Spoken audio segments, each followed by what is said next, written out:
Hey guys, tonight we're heading back to a foggy breakfast room in Victorian London, where the toast is stale, the marmalade is suspiciously bitter, and on a delicate porcelain plate lies a strange new fruit, long, curved, yellow.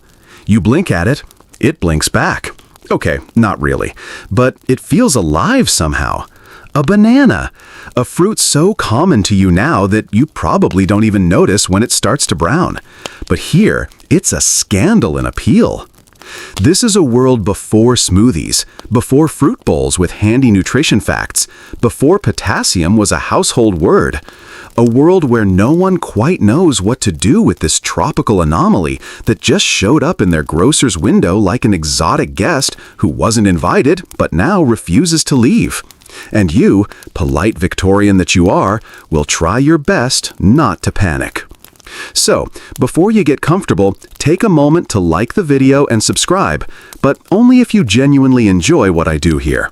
Let me know in the comments where you're tuning in from and what time it is where you are. Always love reading those. Now, dim the lights, maybe turn on a fan for that soft background hum, and let's ease into tonight's journey together. You're standing in the morning room of a well-to-do townhouse in Kensington, facing a meticulously set breakfast table. Lace doilies, soft-boiled eggs, and yes, the banana. Just sitting there, awkwardly yellow. Your host, Lady Barrington, stares at it like it might detonate.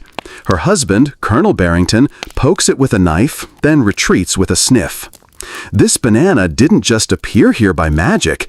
It was shipped all the way from Jamaica, bundled lovingly in straw, crated into the hold of a steamer, and carefully offloaded onto London's docks.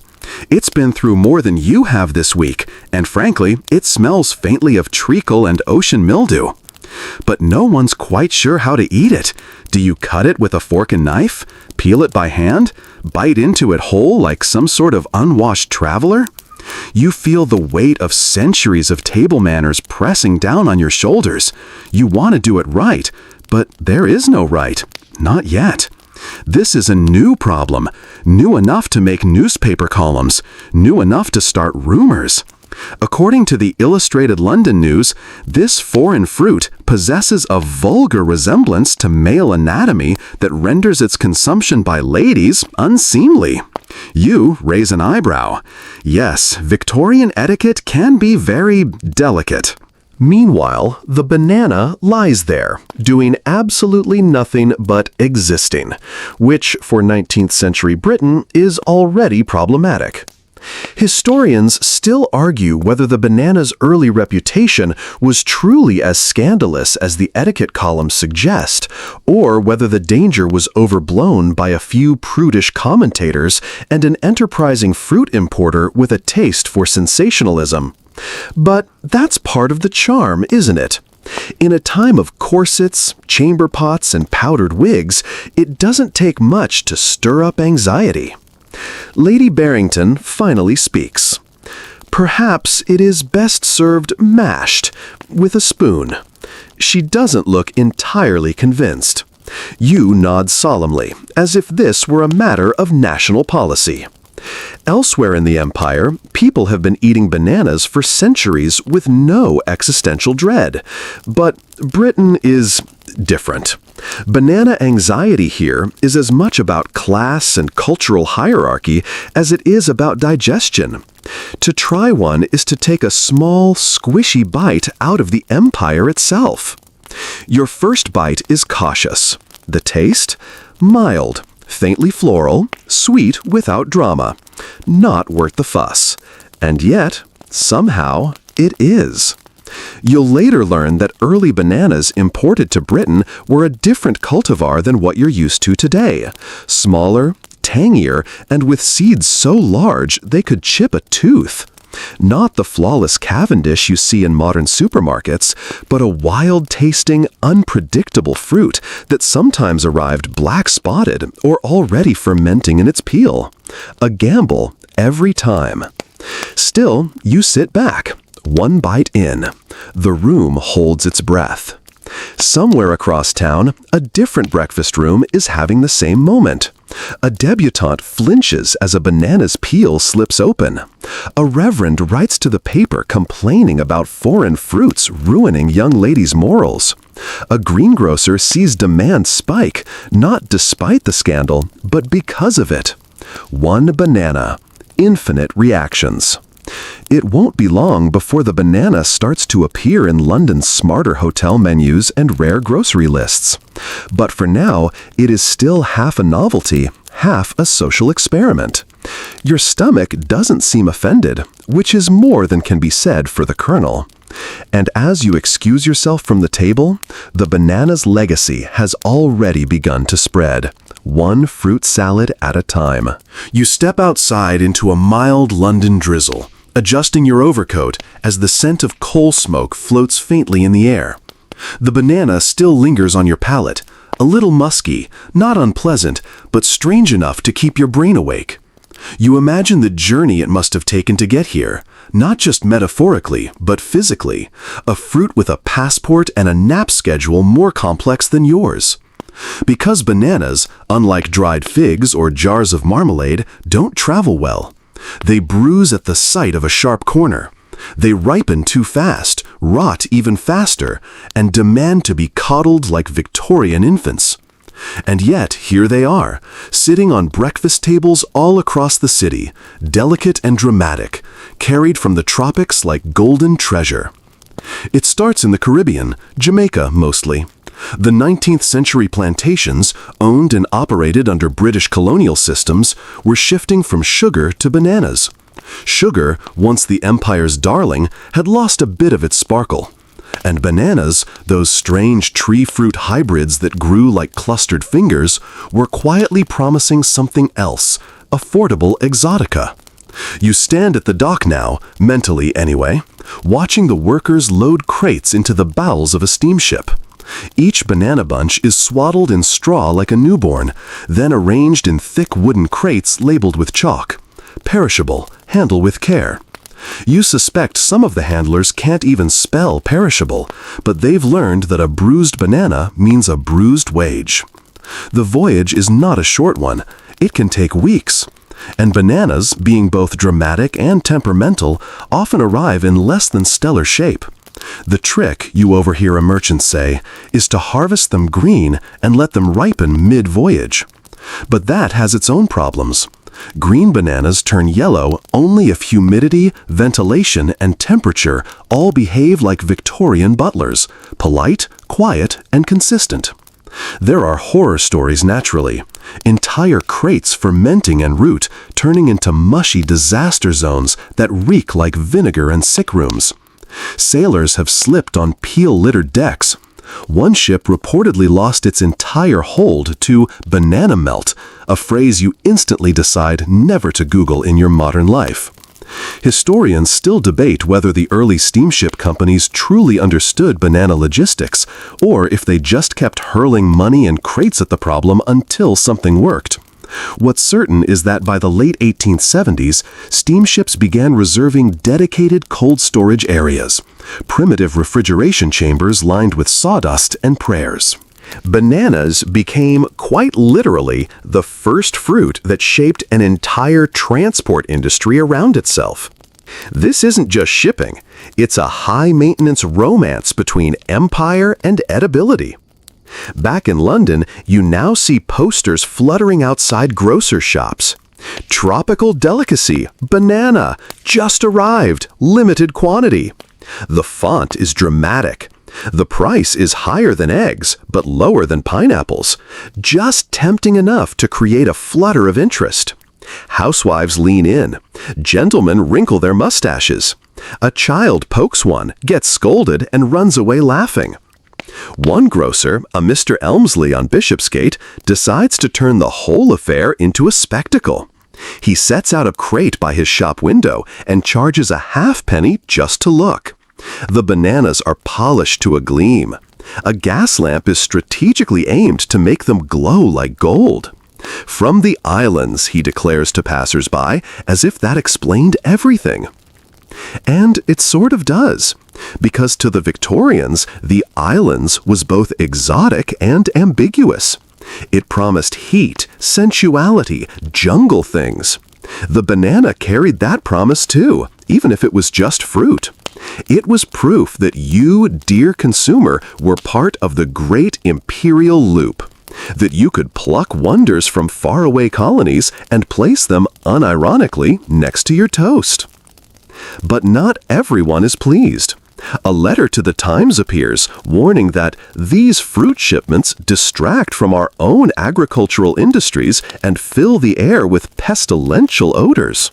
You imagine the author as someone who lives in the countryside, owns several waistcoats, and hasn't smiled since 1843.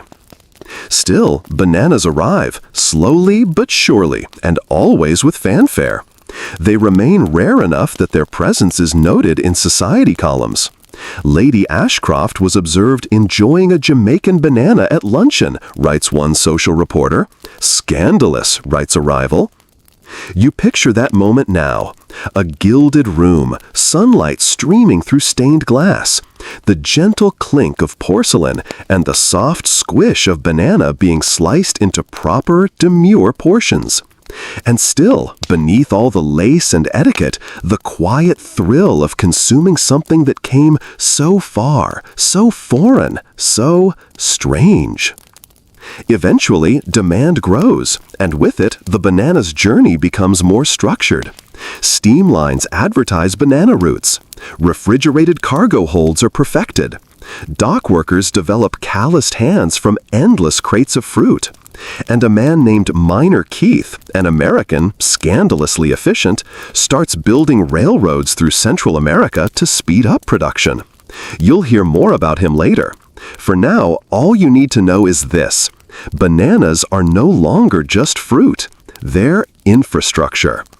And tonight, as you walk home past the glow of a fruit vendor's stall, the banana smell faintly sweet in the air, you realize something odd.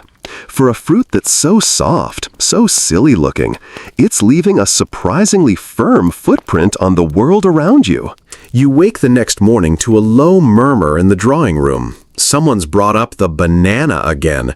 You pause on the stairs to listen, one slippered foot hovering midair, because the tone is hushed, but not in a fearful way. It's titillated.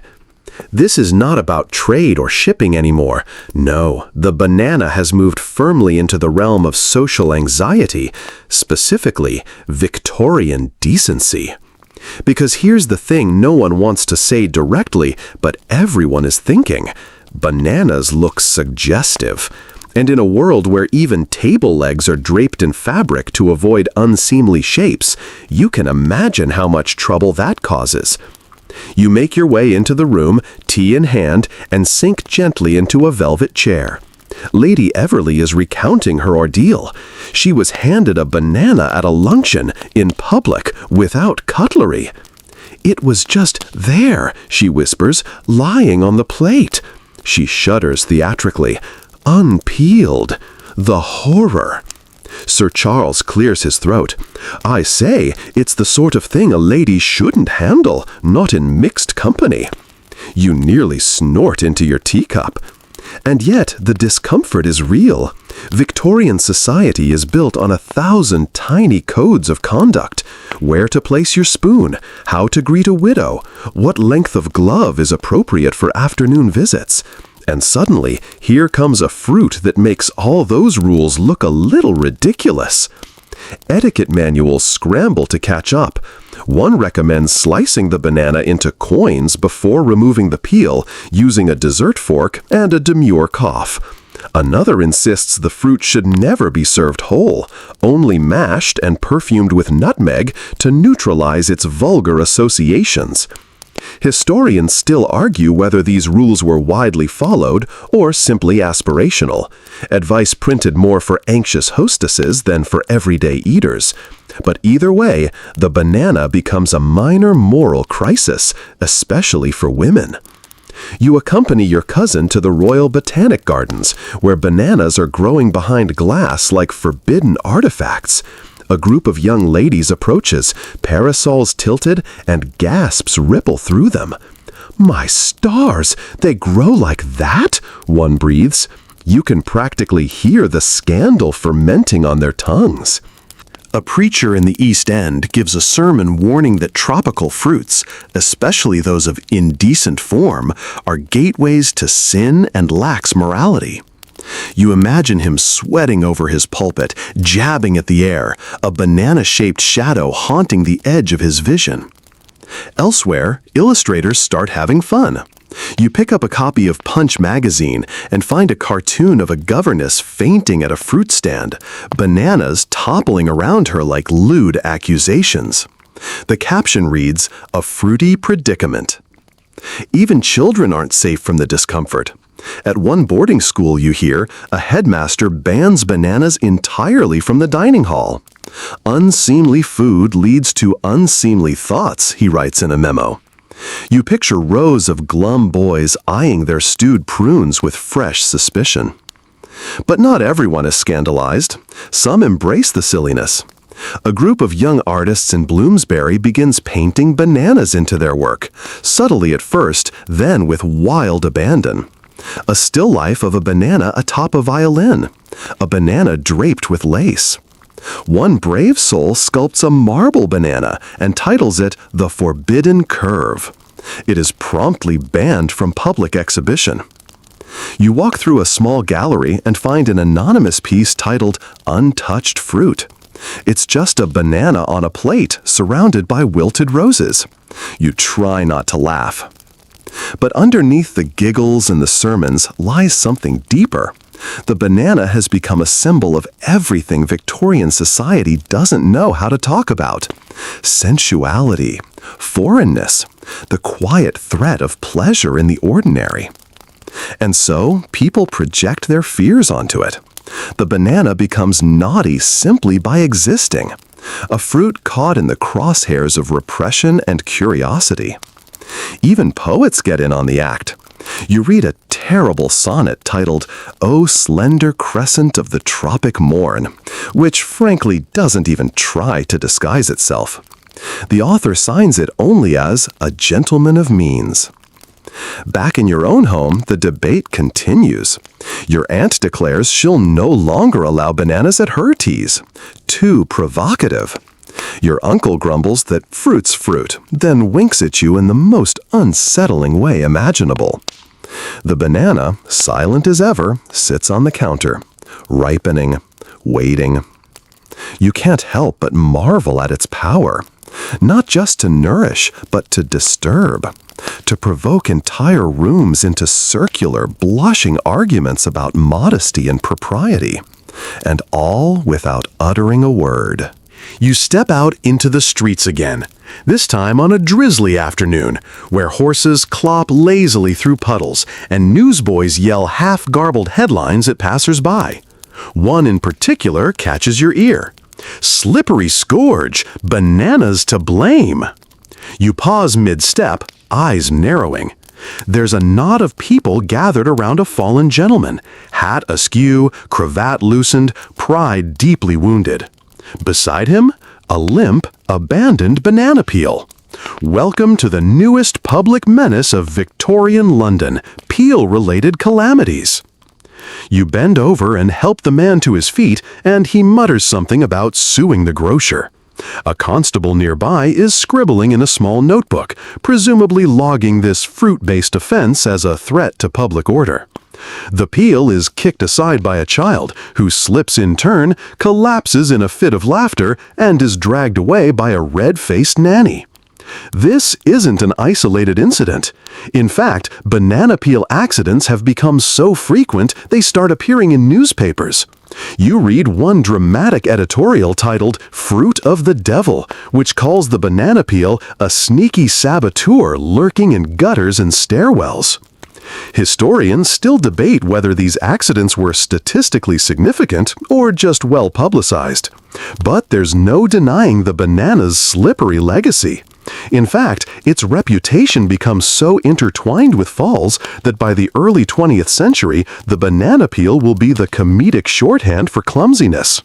But you're still in the 19th century now, where it's not a joke yet, it's a crisis. City sanitation officers begin issuing public notices about fruit waste hazards. Some boroughs even consider ordinances that would fine vendors for not providing peel bins. Imagine that! Victorian banana recycling programs? You drift along behind a constable now as he berates a poor banana hawker near Covent Garden. "Oi, get your rubbish off the cobblestones! That gentleman nearly fractured his pride and his elbow." The vendor shrugs. "Ain't my peel, gov." The issue is especially problematic in poorer districts, where fruit is sold on the street and eaten on the go. People don't have parlor tables and silver forks. They peel, eat, and drop, and the banana, ever the opportunist, uses its slick innards to turn the streets into obstacle courses. One man claims he lost his employment after a banana peel felled him outside a tailor's shop. Another swears that the fruit scent alone causes dizziness. A society of temperance women even declares bananas to be intoxicating in their soft decadence. You wonder briefly what they'd say about mangoes or passion fruit. This fear bleeds into comedy, accidentally at first. A music hall performer slips on stage one evening, landing awkwardly but to thunderous laughter. He turns the mishap into part of his act, the banana ballet. Night after night, he pantomimes a dramatic fall, milking chuckles from the crowd with a well-timed squelch. But outside the theaters, there's genuine concern. A doctor writes in The Lancet about banana-induced injuries, calling them a quiet epidemic. You picture banana peels lurking in alleyways, huddled together, plotting. The medical world becomes increasingly curious about the banana's risks and its so-called chemical volatility. Some speculate, quite seriously, that peels emit gases as they decay, which might contribute to a kind of street fatigue. Others believe the fruit, when left uneaten too long, grows fungal colonies that affect the brain. You pass a grocer who's burned his remaining stock just in case. There's even a brief panic that banana peels might be hiding tapeworms. A scandalous pamphlet titled "Death Beneath the Skin" circulates in Whitechapel, showing lurid sketches of worms slithering from banana peels into unsuspecting mouths. Completely fabricated, of course, but by now, logic is not what's steering the banana debate. Meanwhile, the fruit's popularity keeps growing, ironically fueled by the very fear it inspires. People start buying them because they're infamous. There's a grim sort of thrill in eating the enemy. One enterprising tea shop near Fleet Street begins offering danger banoffee pie. Another serves perilous banana tarts, topped with candied peel and a disclaimer. You can't help but chuckle. Only the Victorians would take a fruit, fear it, slip on it, and then bake it into a dessert with a warning label. Even the aristocratic gets in on the panic. Lord Whitcomb allegedly refuses to allow bananas in his home, claiming they are treacherous and deceptive, yellow smiles hiding brown danger. He issues a house rule. Anyone seen smuggling bananas past the footman will be invited to leave, promptly. As the day winds down and the gas lamps flicker to life, you pass a row of schoolboys daring each other to toss peels into the street. One does. A carriage horse promptly halts in front of it, snorts, and refuses to go any further. The boys explode with laughter. You sigh. It's just a fruit, you remind yourself. But in 19th century London, it might as well be a loaded pistol in a picnic basket. You awaken the next morning to a curious smell wafting through the stairwell. A syrupy, overripe scent clinging to the air like a too-long guest. You follow your nose to the scullery, where two grocers are arguing quietly over a crate of bananas just delivered from the docks. One of them, red-faced and squinting, gestures to the brown-speckled fruit and mutters, "Too far gone, won't sell."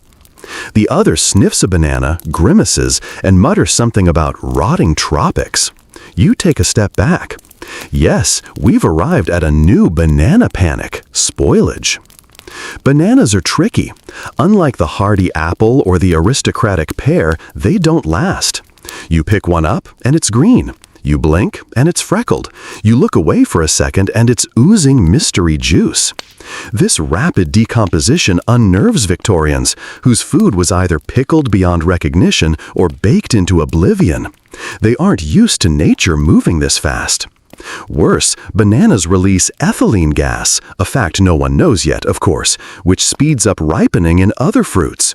Place a banana next to your apples, and within a few days, you've got an orchard emergency. Households begin whispering that bananas curse the pantry. You watch as Mrs. Pembroke down the lane tosses 3 browning bananas into the fireplace, muttering something about foring mold. The flames crackle, the smell intensifies. A neighbor peeks in and demands to know if someone's ill. Spoilage becomes a symbol of waste, of decadence, of a fruit too fast for its own good. Grocers struggle to balance supply and demand. Too few bananas and the price spikes. Too many and the fruit ripens before it even reaches the window.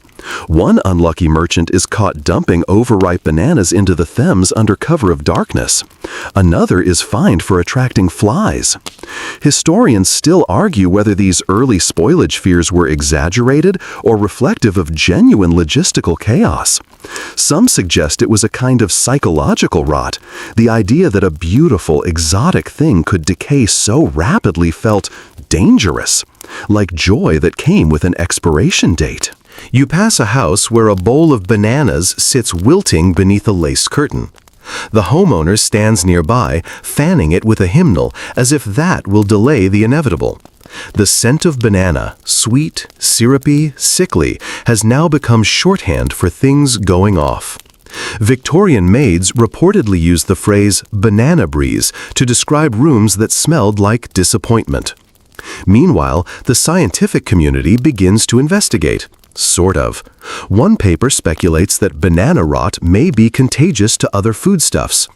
A doctor warns that exposure to the fruit scent might trigger gastric melancholy, a phrase that somehow sounds both ridiculous and exactly like something you once felt during a 3-day rainstorm. To mitigate the problem, some clever cooks begin experimenting. Banana jam, banana chutney, banana stewed with cloves and vinegar, an unholy union if ever there was one. These dishes mostly taste like compromise and defeat, but occasionally one surprises you. You're served a banana pudding by a hopeful host who announces, "It's only slightly fermented." You take a bite. It is, indeed, slightly fermented, but not awful, possibly even bold. The aristocracy, meanwhile, attempts to reframe spoilage as sophistication. A viscount is overheard praising a perfectly overripe banana, slightly liquefied, intensely fragrant, altogether erotic. You blink hard at that one. Art follows suit. A controversial painting is unveiled in Chelsea showing a bunch of bananas in varying states of decay. It's titled Fleeting Pleasures. Critics are split. Some declare it a bold commentary on imperial consumption. Others call it fruit porn. One eccentric collector begins preserving overripe bananas in jars of formaldehyde. He calls them memento frutti. His dinner parties are reportedly unsettling. Still, the average Victorian doesn't quite know what to do. The fruit seems to go bad overnight, and no one wants to be caught serving something on the turn. Recipes are shared in hushed tones. Slice it thin and torch the top, one woman advises. The rot can't get past caramel. You learn to inspect bananas like a jeweler, checking firmness, color, scent. You become a fruit detective. But even then, the banana remains unpredictable, a quiet trickster in the pantry. Some newspapers begin publishing guides, how to store your banana, and banana ripeness by smell alone. These pieces quickly devolve into nervous jokes and passive-aggressive poetry. One reads, "A fruit so fine, then turns so fast. Oh yellow bloom, why can't you last?" Eventually, cold storage improves. Ice houses begin retrofitting rooms just for bananas. Grocers invest in better airflow. And the banana learns to wait, just a little. But for now, you stand before the bowl on your own table, watching the freckled fruit slowly soften. You know you should eat it, but there's something about that faint brown streak, that softening edge, that makes you hesitate. Because behind the sweetness is a reminder. Everything delightful, everything new, has its moment. And then, if you're not quick, it starts to rot. You stand now beneath the gray arch of a London arcade, waiting for the rain to ease off, when you overhear two gentlemen in finely pressed waistcoats arguing about bananas. Not their flavor, not their slipperiness, not even their rot this time. They're arguing about ethics. One mutters, "I read they harvest them with child labor." The other scoffs, "It's the colonies. You think your tea is better?" The conversation trails off as they spot you listening. They straighten their coats and disappear into a tobacconist shop, leaving the uncomfortable thought hanging in the mist. Ah yes, the colonial guilt peel. That subtle yet sour aftertaste that clings to so many delicacies in this imperial age. By now, it's common knowledge that the bananas you see in West End grocers aren't just traveling from paradise, they're being torn from it. Jamaica, Honduras, Panama, and elsewhere, places soaked in tropical rain and colonial enterprise, are the real source of this soft yellow fruit that's made London so tense. You step inside a small reading room where a well-meaning clergyman is giving a lecture. He holds up a crude map of Central America and begins explaining, in the driest tones imaginable, how banana plantations have begun to replace sugar and coffee as profitable exports. He says exports the way a doctor says inflammation. The workers, he explains, are largely local, indigenous laborers and formerly enslaved people. Conditions are harsh, wages are low, and illness is common. The banana may be soft, but its production is anything but gentle. A few attendees nod solemnly. One older lady drops her banana bread scone onto her lap and does not pick it back up. Historians still debate whether Victorian consumers truly understood the extent of labor exploitation in banana cultivation or whether they simply ignored it. There's evidence that abolitionist groups warned about the conditions and that certain missionary publications circulated photos of child laborers standing barefoot in banana fields. But how much the average Londoner absorbed is harder to say. You attend a fashionable salon that evening where the banana makes yet another appearance, this time on a mirrored platter, dusted with icing sugar. As you reach for one, a woman beside you whispers, "Did you know the skins are scrubbed by girls younger than my niece?" She doesn't stop you though, she picks up a slice too. This, you realize, is the essence of banana guilt. It's not loud, it's not even consistent. It's a murmur at the edge of enjoyment, a shadow flickering across the lace curtain of civility. And it's especially awkward for the upper class, who are most likely to have access to imported goods and least likely to want their brunches tinged with geopolitics. So they pivot. They rename banana dishes to sound more refined: Jamaican plantain custard, tropic tartlets, anything to make the fruit feel less like a headline and more like a dessert. You notice that certain cookbooks now list bananas as an imperial delicacy rather than a fruit. That way, any concern about labor becomes abstract, a product of empire, not a product of people. Meanwhile, activists are trying their best. You stumble upon a small pamphlet slipped under your door, "Beneath the Peel, a Cry from the Tropics." It's written in lilting, sorrowful prose, warning of children who haul banana stalks in 40-degree heat, of workers paid in worthless tokens redeemable only at the company store. You sit down on your window seat and read every word. The final line sticks with you: "Their bruises become our sweetness." Still, what's one person to do? The banana has already embedded itself in breakfast tables and grocery displays. Its presence is as normalized as it is exotic. You want to boycott it, but there it is, on sale for a halfpenny, promising a taste of sun through the city smog. So the guilt becomes performative. One host insists she only buys ethical bananas, though no one knows what that means. A barrister loudly declares he's cutting back on imported fruits, while a bowl of guavas sits behind him. At the edge of this uneasy relationship, caricaturists thrive. You see a political cartoon showing a banana tugging on the coat of a well-fed banker, whispering, "Remember me?" The banker replies, "Not before pudding." Your boots crunch against gravel as you wander through Kensington Gardens, and you pass two young radicals handing out flyers. They urge shoppers to demand better bananas. Their passion is admirable, but their basket of bruised, unwanted bananas beside them says everything. The fruit is already too entrenched. You stop, take one, bite. Still sweet, still soft, still full of contradictions. Later that evening, you scribble in your journal. Can one fruit represent the whole mess of empire? Can something so small carry the weight of so many lives? And, in a way, it does. The banana is more than just a snack. It's a quiet, curved indictment. A reminder that every bite in this era of empire comes with a cost, even when it's wrapped in yellow. You're sitting now in a cramped waiting room that smells faintly of chalk dust, linseed oil, and something vaguely medicinal. Across from you, a man sneezes into a paisley handkerchief, groans softly, and mutters something about digestive irregularities. You nod sympathetically, because where you are, in this modest Victorian surgery tucked behind a tobacconist's shop, the banana has just made its most unexpected turn yet. A cure-all. That's right, bananas have entered the realm of Victorian medicine. It begins, as many things do in this era, with enthusiasm bordering on guesswork.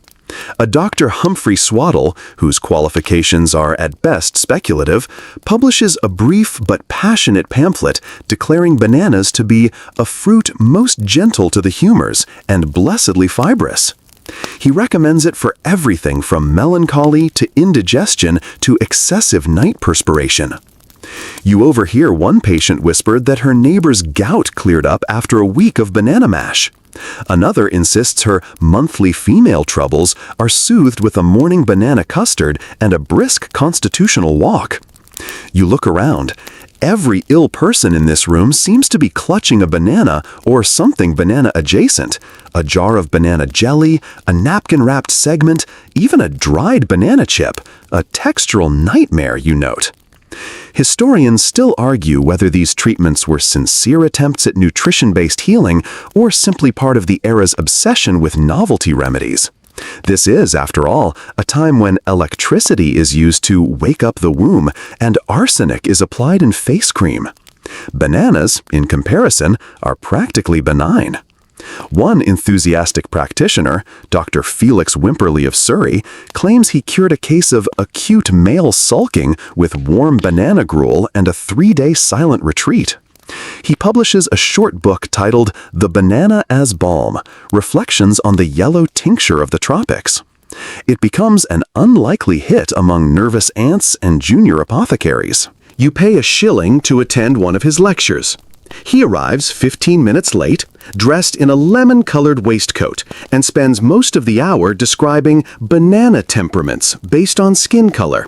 Pale green for bile, full yellow for balance, brown spotted for artistic melancholy. You try to take notes, but end up sketching bananas with tiny monocles instead. Not all doctors agree. Some warn against overindulgence. A surgeon in Whitechapel notes that banana flesh, while soft, may clump in the gut like cooled porridge, leading to intestinal tardiness. You make a mental note not to say intestinal tardiness aloud at any dinner party. Elsewhere, the fruit's rise in medical circles fuels demand for banana-based tonics. One apothecary advertises a syrup called Elixir of Musa, promising relief from nervous tremors and romantic disappointment. You buy a bottle, sip it cautiously, and taste mostly nutmeg, rum, and something faintly tropical. It may be helping, or it may just be the rum. There's also a curious link forming between bananas and sleep. One physician in Bath suggests that a banana and warm milk before bed soothes the agitations of overworked minds. This same physician also believes that tomatoes cause fainting spells, so you file that opinion under tentative. Still, the idea sticks. A few literary types take up the habit, claiming it improves their dreams. One poet insists that banana-enhanced sleep has given him nightly visions of serpents in waistcoats offering unsolicited advice. He publishes a collection titled Peels in the Dark. It does not sell well. Meanwhile, banana compresses become a trend among fashionable invalids. You visit a friend who's laid up with a turned ankle only to find his foot swaddled in mashed banana and cheesecloth. He looks embarrassed. His mother insists it's very modern. You begin to notice a curious tone in the marketing of banana-based remedies. Part healing, part colonial mystique. Posters depict robust, sun-kissed islanders holding perfect bananas above slogans like "Nature's restorative from afar." No mention of the labor behind them, just smiles and improbable foliage and a quiet promise that eating this fruit will make you healthier, happier, calmer. The middle class buys in wholeheartedly. Bananas appear in sanatorium menus. Convalescent homes serve them in thin slices atop custard. One asylum reportedly hands out a daily banana ration to patients with worry syndromes. A nurse there claims it makes everyone more docile.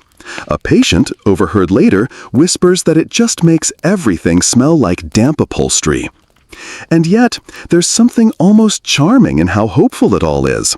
That a fruit, curved, soft, vaguely indecisive, could be thought of as medicine. That something so simple might be powerful if taken at just the right ripeness, in just the right spoonful, at just the right time of day. You leave the doctor's office with a piece of advice written in looping script. Banana mashed, 2 spoons at breakfast. Avoid melancholy at dusk. You tuck it into your coat pocket, just in case. Because even if you don't believe in banana elixirs or banana sleep potions or banana poultices for aching limbs, there's something undeniably comforting in the ritual. The peeling, the bite, the softness, the strange, distant sweetness of a remedy that asks only to be eaten, and maybe believed in a little. You find yourself now tucked into a lumpy armchair in the corner of a third-rate gentleman's club, surrounded by cigar smoke, tepid brandy, and newspapers left folded at odd angles. A member nearby chortles into his mustache, flipping through the latest issue of Punch magazine. He turns the page toward you, tapping a crude cartoon of a banana being tried in court, wig, gavel, the whole bit. The caption reads, "The people versus the improper fruit." You smile, because satire, it seems, has finally found the banana. Victorians, for all their starch and posture, love a good laugh, especially when the target is something absurdly trivial and slightly scandalous. And by now, the banana checks all the boxes: exotic, controversial, oddly shaped, and stubbornly unwilling to behave like a respectable apple. In the pages of magazines, pamphlets, and political rags, bananas have become a recurring punchline. You leaf through Judy, Moonshine, and the Tomahawk, names as ridiculous as their content, and find bananas lurking in every other column. One features a banana social club, whose motto is, "Curved but upright."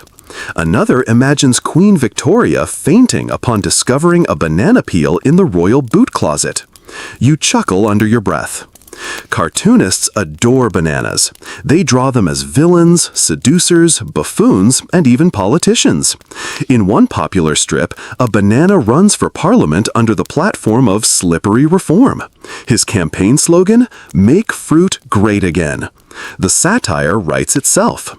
Some of the humor is silly, some deeply pointed.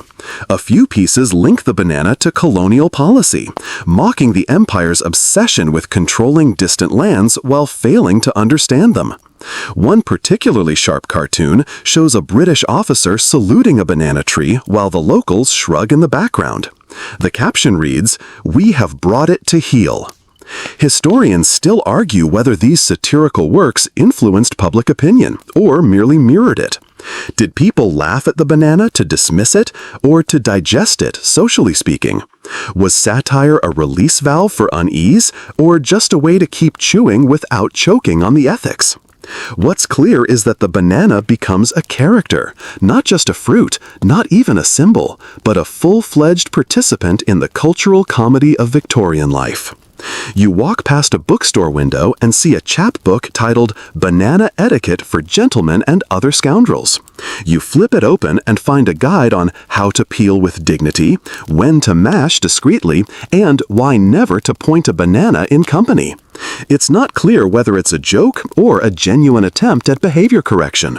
Possibly both. The stage picks up the theme. At the Gaiety Theatre, a review includes a sketch called Peels Before Bed, in which a maidservant hides bananas in her mistress's slippers to hilarious consequences. The crowd howls. You sit in the back row, surrounded by chuckles and wheezing laughter, and feel the audience relax every time a banana appears. As if this strange tropical invader, once feared and whispered about, has finally been neutralized through comedy. But not all the humor is gentle. In more risque corners of the press, banana innuendo runs rampant. You read one limerick that makes you blush. Another, more artful piece of verse begins. A gent with a peel on his shoe slid right into a lady's debut. She gasped in despair at the state of the stare and declared that the fruit was taboo. You recite it later at dinner and are asked politely to leave the table. Still, there's something comforting about all this jesting. Bananas, once too strange, too sensual, too foreign to discuss openly, can now be lampooned without consequence. Satire softens what's scandalized. It wraps discomfort in a peal of laughter and lets it fall harmlessly to the ground. You walk past a print shop and see a new broadside being nailed to the wall. It depicts a row of bananas in Parliament, arguing over legislation. The prime banana is mid-speech, waving a monocle. You grin.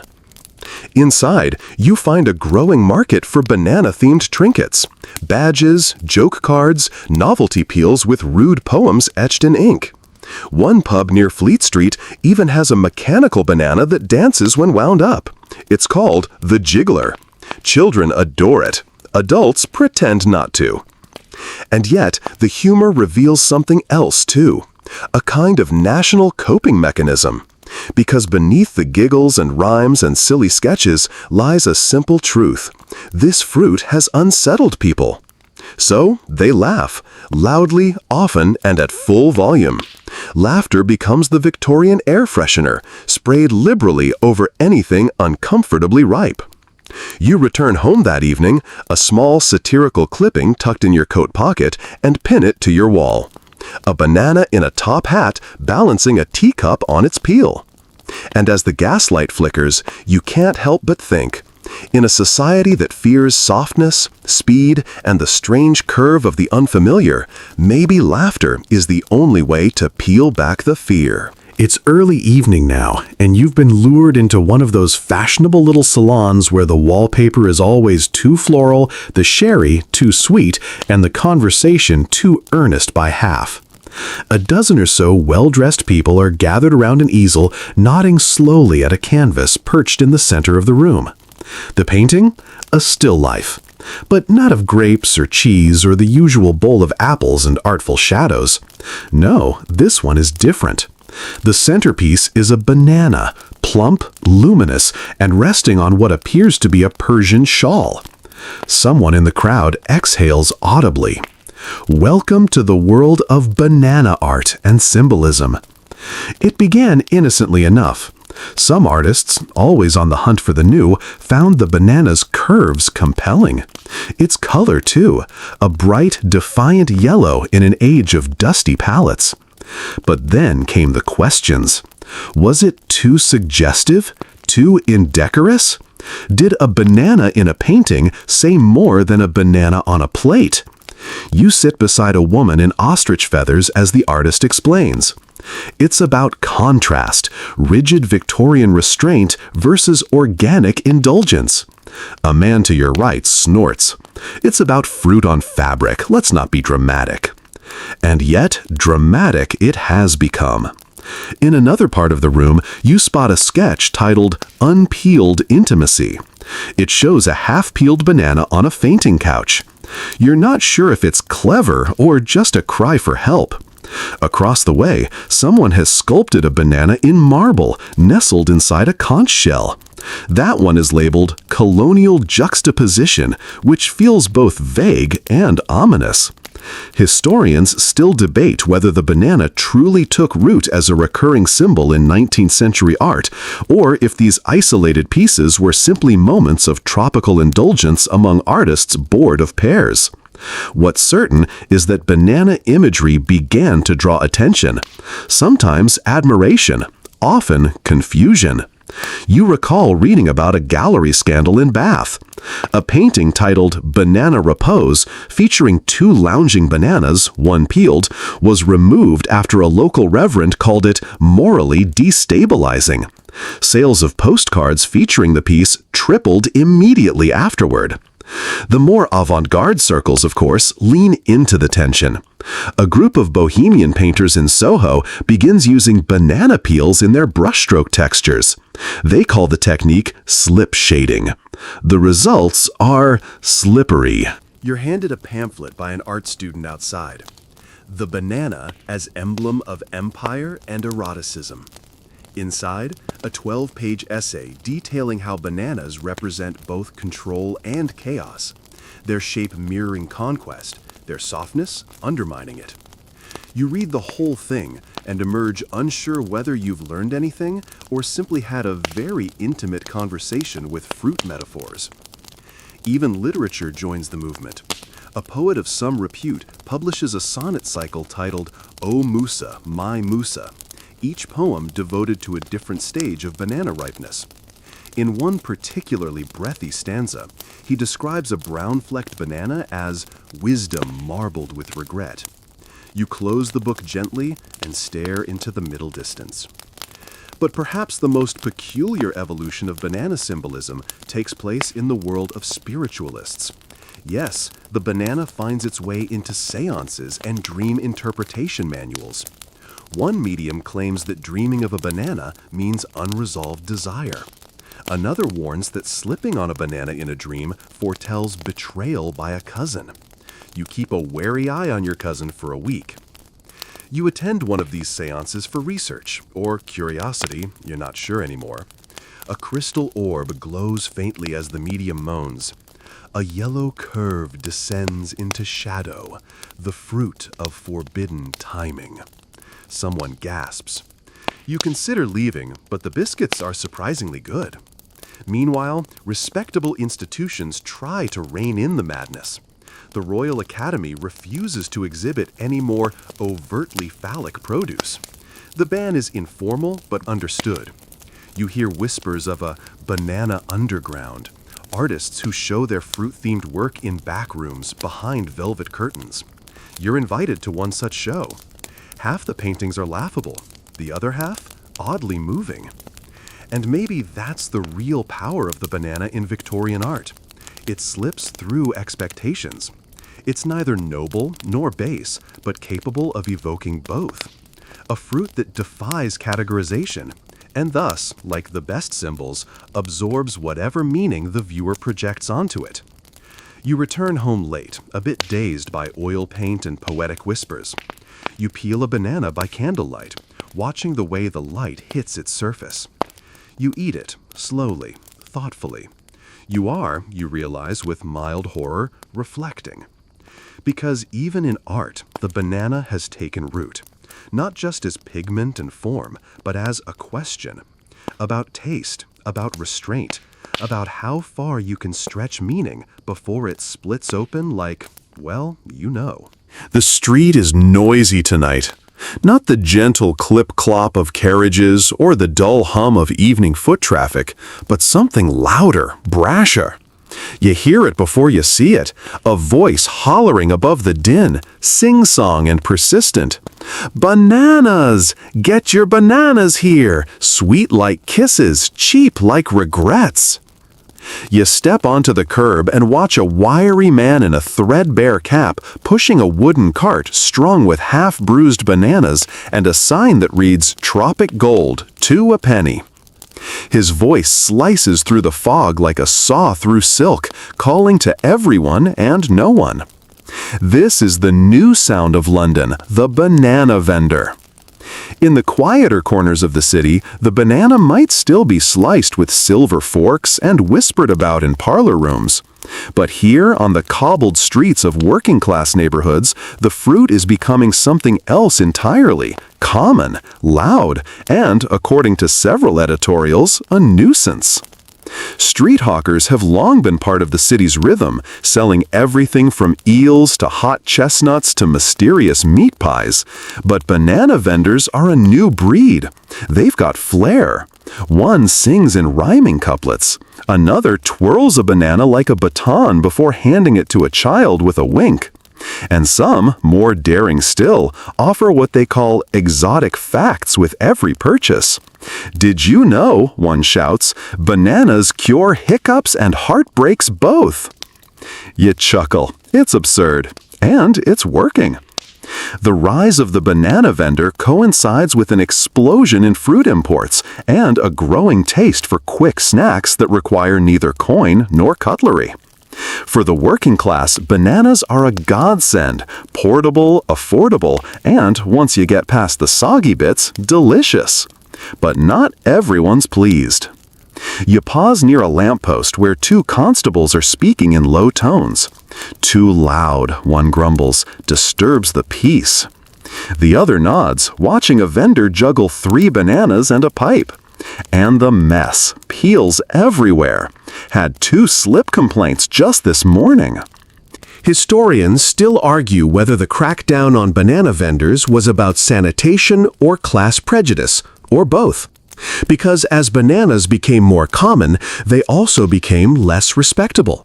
Their transition from exotic rarity to street food threatened the delicate balance of Victorian sensibilities. Banana sellers, especially in East London, begin to be cited for public nuisance. Not because the fruit is illegal, but because their voices carry. Their cries echo through narrow alleys and interrupt poetry readings. One disgruntled reverend writes that he cannot deliver a sermon on temperance without being drowned out by a fruit slinger bellowing about Caribbean curves. You follow a young vendor as he wheels his cart through Whitechapel, shouting cheeky slogans at passers-by. Some laugh, others glare. He's chased off twice by a shopkeeper who insists his banana song is unwelcome competition for boiled sweets. The boy shrugs. Fruit don't need boiling. Competition between vendors gets fierce. Some try dressing up. One man dons a banana costume and calls himself the Yellow Baron. It goes poorly. Children scream, dogs bark. The costume melts in the rain. But others succeed. One vendor opens a stationery cart with a faded striped awning and seats made from old crates. He calls it the Banana Stop and sells warm banana bread with clove tea. It becomes popular with night shift workers and one flautist who swears bananas keep his hands steady. You sit there one evening, sipping the tea, and watch as tired faces brighten at the sight of something warm and sweet. The banana, for all its quirks, has become a comfort food, quietly and without anyone's permission. Still, not everyone adjusts. You read a column in the London Weekly complaining that banana vendors are eroding the dignity of British streets. A rebuttal appears the next day. Better peels than pickpockets. Touché. The clash becomes symbolic. On one side, order, decorum, the Victorian ideal of silent civility. On the other, fruit sellers who yell in rhymes and hand out sticky joy with every peel. The police experiment with quiet hours. Some vendors whisper their sales pitch. It's haunting. One tries miming. Another trains a parrot.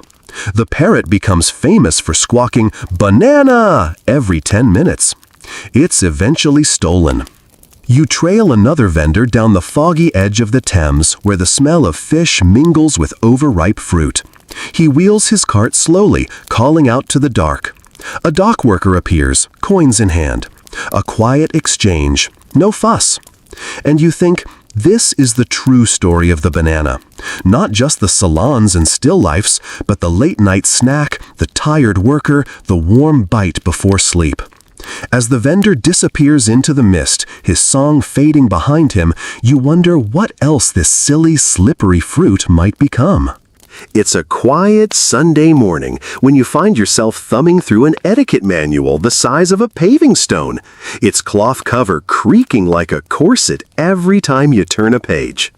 You're in your cousin's sitting room. He collects these dusty tomes the way others collect porcelain figurines. And the page you've landed on is particularly riveting. Banana, a fruit of foreign origin, to be consumed in private unless properly plated. Yes, we've reached the chapter on how to eat a banana without collapsing the empire. The Victorians, as you well know by now, are obsessed with rules. There are instructions for how to fold gloves, for the correct angle of one's hat brim at funerals, and for how many spoonfuls of jam may be taken from a shared dish. Answer, precisely 1.5, no more, no less. But nothing brings out their neurotic genius like the challenge of how to politely tackle a banana. Bananas do not lend themselves to refinement. They peel, visibly. They squish, easily. They have a scent that wafts across the room long before your mouth meets them. And worst of all, they're shaped like innuendo wrapped in yellow. You attend a modest brunch in Mayfair, where the hostess, a woman with a spine like a lamppost, presents sliced banana in tiny silver boats. "Fork only," she whispers. No one breathes. You awkwardly stab a slice. It shimmies away and lands on the linen. The maid, trained for such disasters, appears instantly with a cloth. From then on, you start to notice the unwritten banana codes everywhere. At formal dinners, banana pudding only, and only if it has been reduced to a paste and dressed with custard or cream. At garden parties, no bananas after 4 p.m., lest they cause gustatory fatigue. At teas, only sliced bananas, fanned like playing cards, never whole, absolutely never peeled at the table. And if you are a lady of marriageable age, never, never take the first bite in view of a gentleman. It invites comparisons. And the Victorians adore comparisons almost as much as they fear them. You flip through Mrs. Featherstone's Guide to Civilized Dining and find this gem. Should one be offered a banana in unfamiliar company, one may gently decline, citing digestive delicacy or colonial sobriety. Digestive delicacy. You consider using that excuse for the rest of your life. Still, there are rebels. You attend a picnic in Hampstead where a young woman, scandalously bareheaded, peels and bites a banana in one fluid motion. The surrounding guests freeze.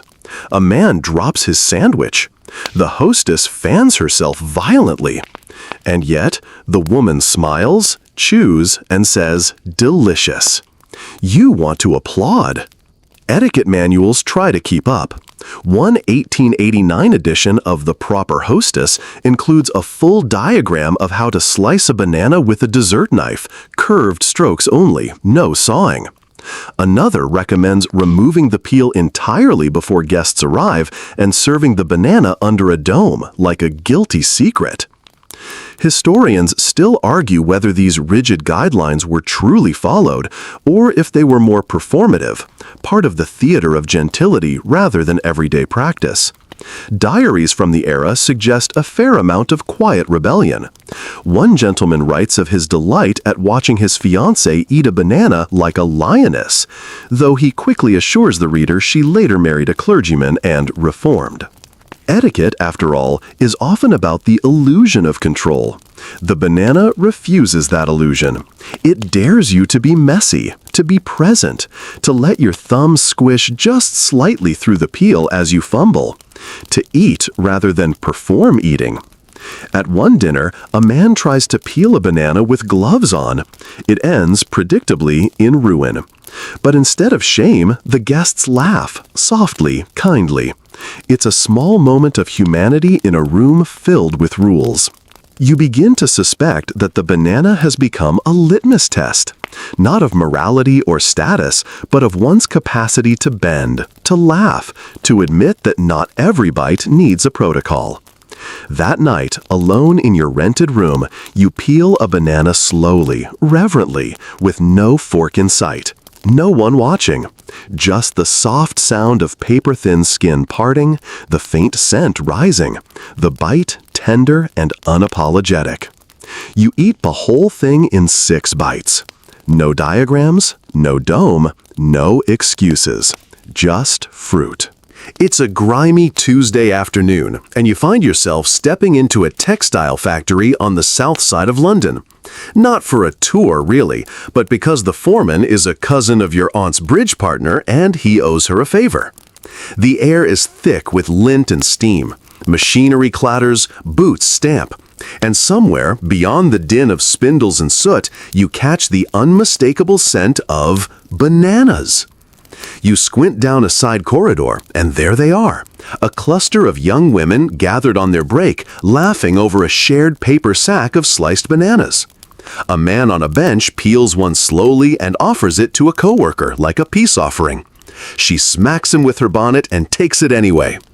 It's here, in the noisy, soot-streaked underbelly of London, that the banana has found its most surprising foothold, among the working class. This is not the elegant fruit served with silver tongs or painted into oil portraits. This is the banana as energy food, as lunchbox filler, as a humble, dependable snack. You follow the clatter of footsteps down the alley behind the mill, where a group of children dig into a fruit cart's remaining stock. They peel like professionals, fast, smooth, confident. One boy flips a peel over his shoulder and narrowly misses a pigeon. No one blinks. For all the fuss in parlors and salons, it turns out the banana's true triumph is its sheer practicality. It's soft enough for toddlers, gentle on bad teeth, and hardy enough to hold its own against a mug of weak tea and a biscuit. And best of all, it's cheap. Bananas have finally reached a price point where they're no longer exotic. They're accessible. No longer symbols of imperial luxury, but tokens of a new kind of abundance, caloric, portable, and blessedly fork-free.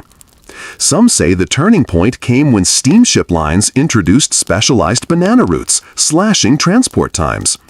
Others credit clever importers who realized that selling in bulk to street vendors would move more product than hoarding it for high society. Either way, the banana's social mobility outpaces most Victorians. You read an opinion piece in a small socialist rag titled "Banana for the Masses." It praises the fruit's egalitarian curve and notes with some glee that for once the rich and the poor are both chewing on the same thing. A yellow delight, it reads, equally at home in a duchess's fruit compote and a docker's shirt pocket.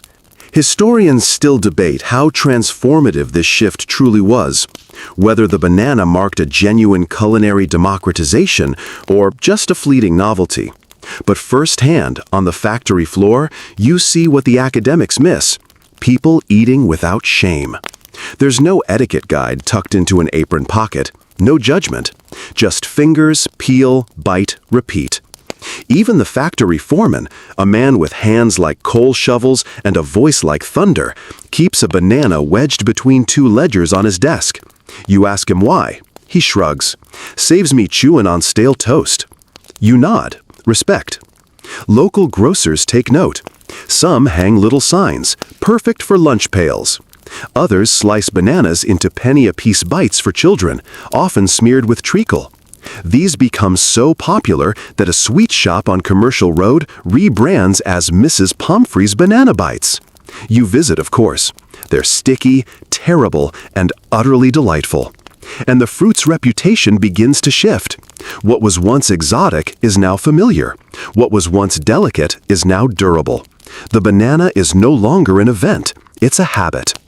Even in music halls, where just last month the banana was still a punchline, you hear a new tune being whistled. I used to pine for truffles fine and caviar in cream, but now I crave a yellow wave that peels just like a dream. You can't help but hum along. This isn't to say the banana has lost all prestige.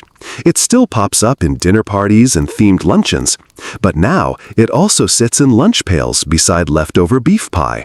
It nestles in baskets next to onions. It rides home in the coat pockets of milliners, soot-faced children, chimney sweeps. And it's in this democratic middle, where no one bothers to ask how to peel it or whether it's ripe enough for a clergyman, that the banana finally feels settled. You stand again at the factory exit as the bell clangs. Workers spill out, chattering, rubbing sore shoulders. One woman with ink-stained fingers catches your eye and offers you a half banana from her satchel. You take it. It's a little bruised, a little warm. It's perfect. You're standing now at the edge of a marble-tiled ballroom, the kind with far too many mirrors and not quite enough chairs.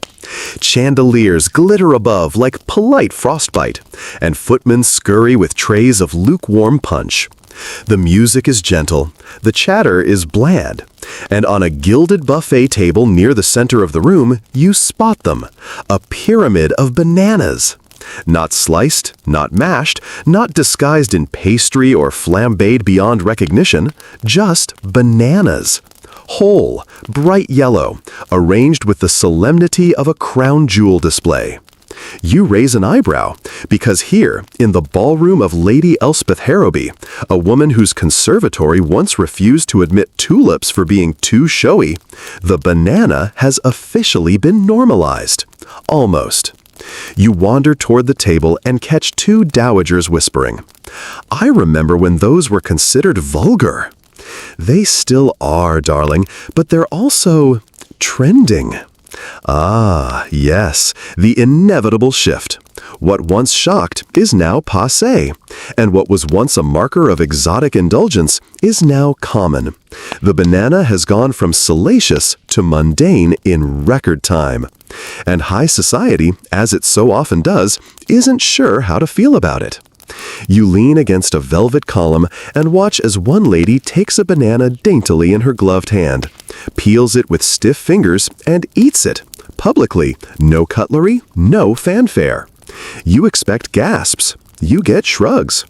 Because the banana is everywhere now. In corner shops and workhouses, in art studios and boarding schools. Even prison menus you read occasionally include bananas, when available and not offensive to moral conduct. Imagine being imprisoned for debt and offered a banana as comfort. Bit of a curveball, that. And that's the problem. The banana's novelty has worn thin. It used to be an event. Now it's just fruit. Useful, familiar, boring. You hear one debutante sigh, everyone eats bananas. It's practically cabbage with flair. One columnist in The Lady's Companion writes a withering piece titled "The Banana, From Rarity to Rubbish." In it, she laments the fruit's fall from grace, accusing it of saturating the market and sullying the table. Her solution? Return to gooseberries. You chuckle. Gooseberries have never inspired scandal. That's the point, and the problem. Historians still debate how intentional this decline in status was. Some argue that as bananas became cheaper and more available, the upper classes abandoned them the way they might a songbird that starts to nest in gutters. Others suggest the fall was more organic. People simply got bored. And boredom, as you well know, is deadly to the Victorian elite. You overhear a dandy near the punch bowl complain that bananas have lost their mystique. He explains, somewhat dramatically, that he now serves only early harvest plums paired with beetroot foam. You silently vow never to attend one of his dinners. Still, others double down on banana appreciation in a kind of nostalgic protest. banana-themed tableware, banana motifs on wallpaper. One Viscount commissions a cane with a carved banana-shaped handle, which, unfortunately, looks less whimsical than intended. At the theater, you notice a satire called The Gentleman's Banana, a comedy of manners in which a rogue fruit wreaks havoc on a country estate.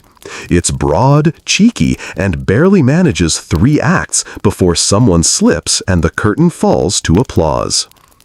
Even in academia, the banana becomes a footnote. A lecturer at Cambridge includes a brief tangent on the fruit's symbolic decline in his treatise on British identity. You imagine his students' stifling laughter as he earnestly connects potassium to class warfare. Yet for all this, the banana refuses to vanish. It's too cheap, too easy, too there. You visit a railway station and see porters eating them whole between hauls. A governess scolds a boy for drawing faces on his banana skin before lunch. A vicar calls it God's least complicated blessing. The fruit survives. Not as status, not as scandal, but as staple. And in that transformation, less visible, less talked about, is its triumph. Because no fruit can remain fashionable forever, not even one that caused etiquette panics and inspired erotic still lifes. The real power is staying power, being useful, being wanted, being there again and again when someone needs a little sweetness and doesn't care what the gentry thinks. As you leave the ballroom untouched but devoured by others, you glance back one last time. What was once forbidden has become forgotten. And in the hush that follows a dance's final chord, a single peel lies curled on the marble floor. Not scandalous, just expected. It's a drizzly Wednesday, the sort that turns cobblestones into ankle-twisting traps and makes your coat smell faintly of mushroom. You duck into the Natural History Museum, not because you planned to, but because your umbrella collapsed in protest and the wind tried to send your hat to France. Inside, it's quiet, musty. You wander the galleries, past stuffed walruses and trilobite fossils, until you come to an exhibit marked Curiosities of the Tropics. And there, tucked behind a dusty glass pane between a dried-out durian and a mysteriously aggressive-looking nut, is something that stops you in your soggy tracks. A banana plant, rooted, preserved, and labeled Musa sapientum, threatened by decay and disease. You blink. The banana is under siege. The plaque goes on to describe something called Panama disease, a fungal plague ravaging plantations abroad. It spreads unseen through the soil, devastating banana crops by rotting them from within. The fruit, so reliable and ordinary now, is apparently teetering on the edge of crisis. You step closer. The drawing beside the plant shows a banana tree wilting, its leaves curling like gossip in a closed room. There's something eerie about it. This isn't satire. This isn't etiquette. This is doom. You learn that the disease first appeared in Central America, where it swept through plantations like fire through thatched roofs. The bananas most affected? The Gros Michel, once the gold standard of banana flavor, now on the verge of extinction. Big Mike, they call it. Sweet, thick-skinned, nearly indestructible. Until now. You sit on a creaky bench, brain ticking. Historians still argue whether the early reports were overblown, a tactic by plantation owners to squeeze more investment from nervous British importers. But the science, such as it was, painted a grim picture. The banana's genetic sameness, its very predictability, was its weakness. One fungus could wipe out them all. You picture fields of banana plants, identical and defenseless, falling one by one like soldiers who never trained for the right war. This is a new fear, not social, not moral, but biological, quiet, invisible. The kind of menace that doesn't yell or slip you on the pavement. It just waits in the dirt and then whispers, "No more fruit." The press picks it up, of course. A headline in the Illustrated Horticulturist reads, "Is the banana doomed?" Another tabloid screams, "Banana blight, tropical terror comes for breakfast." Subtlety is not their strength. You begin to notice the change in markets. Some grocers now label their bananas as disease-free or fresh stock. One even offers a pamphlet on fungal vigilance, which sounds like a very niche martial art. The public doesn't panic, not exactly, but there's a tremble at the edge of familiarity, a strange sense that something too convenient, too consistent might be pulled away, like losing a regular seat on the omnibus or the reliable taste of bread and butter. Botanists scramble for solutions. You read of desperate experiments, grafting new stems, crossbreeding wild banana varieties, injecting the soil with copper sulfate and colonial optimism. But the truth is, bananas aren't like apples or tomatoes. They don't have dozens of varieties on hand. They're clones, reproduced from the same parent stock. Beautiful, sweet, uniform clones. And the fungus doesn't care about decorum. Back in the museum, a pamphlet near the exit reads, "Bananas in Peril, the Price of Convenience." You tuck it into your coat. That evening, you visit your usual grocer. You pick up a banana and hold it differently now, not as a snack, but as something rare, fragile. There's a bruise on one end, and instead of sighing, you admire it. A tiny imperfection, a reminder that it's still here. The grocer mutters that his supplier warned of price hikes. "The plantations are fighting a war we can't see," he says, handing you your change. "And the fruit's tired." You nod, not entirely sure what that means, but somehow understanding anyway. Later, by candlelight, you read the pamphlet again. It ends on an ominous note. If the Gros Michel fails, what will rise to replace it? And will we notice before it tastes like compromise? Foreshadowing, you think, is a powerful spice. You peel your banana. The skin comes away with a faint snap. The fruit inside is soft, sweet, almost defiant. You take a bite, wondering if this is what extinction tastes like. Quiet, slightly overripe, and just familiar enough to sting. The night air settles soft against the windows as you step inside your flat, the street lamps casting long yellow streaks across the floor like spilled tea. You drop your coat, not with urgency, but with the slow exhale of someone who's been carrying a story all day and knows it isn't quite done. On your table lies a single banana, slightly bruised, gently freckled. You sit beside it. You think of everything this fruit has been. A scandal, a medicine, a joke, a symbol of empire, of shame, of sweetness. Now, in the quiet, it's just itself. You lean back, letting your mind wander through everything it took to bring that banana here. The workers who sliced it from the stalk under a beating sun, the long journey across sea and steam, the man who stacked it on a cart and shouted until his voice gave out, the woman who once feared its shape, then served it with silver. And you seated here in the soft glow of gaslight, holding it like a relic, as though its softness could tell you something profound. The banana, you realize, was never really about the banana. It was about everything around it, what it threatened, what it changed, how it slipped into a society obsessed with rules and managed, somehow, to bend them. You remember the etiquette guides, now collecting dust, the art critics blushing before canvases, the grocers with crates half-ripe, half-rotten, praying for timing and miracles, the botanists terrified of extinction, the poets writing fruit into desire. You remember children laughing in factory yards, a dock worker pocketing a bruised banana like treasure, a street vendor singing about sunshine in a skin. You remember laughter, discomfort, desire, fear. And now, stillness. The fruit sits quietly, as if waiting for you to understand that all things fade, but not without leaving something behind. You peel it slowly, The skin resists, then yields. The fruit inside is pale, sweet, delicate. You take a bite. It tastes like everything you've seen. A little history, a little silliness, a whisper of something tropical and long gone. The city outside hums in low vibrations.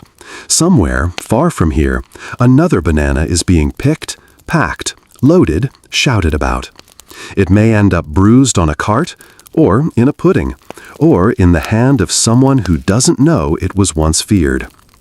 Historians still argue whether the banana truly reshaped Victorian society, or simply snuck in while no one was watching. You suspect both are true. You suspect that's how most change happens, gently, absurdly, and underripe. You stretch your legs out. The banana is finished. Outside, the wind lifts. A faint rattle of peels in the gutter. You don't get up to close the window. You let the breeze carry the scent of fruit and fog across your skin. You are full, not just of sweetness, of story. And as the candle wavers on its wick, you close your eyes. Not every journey ends in thunder. Some end in peelings on the floor, in sighs and full bellies, in things that were feared and are now forgotten.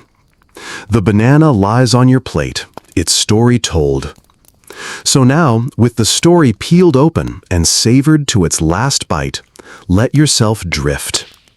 Let the noise fade, the cobbled streets, the whispering salons, the slip-slap of boots over banana peels, all melting into the background like a dream you don't need to hold on to.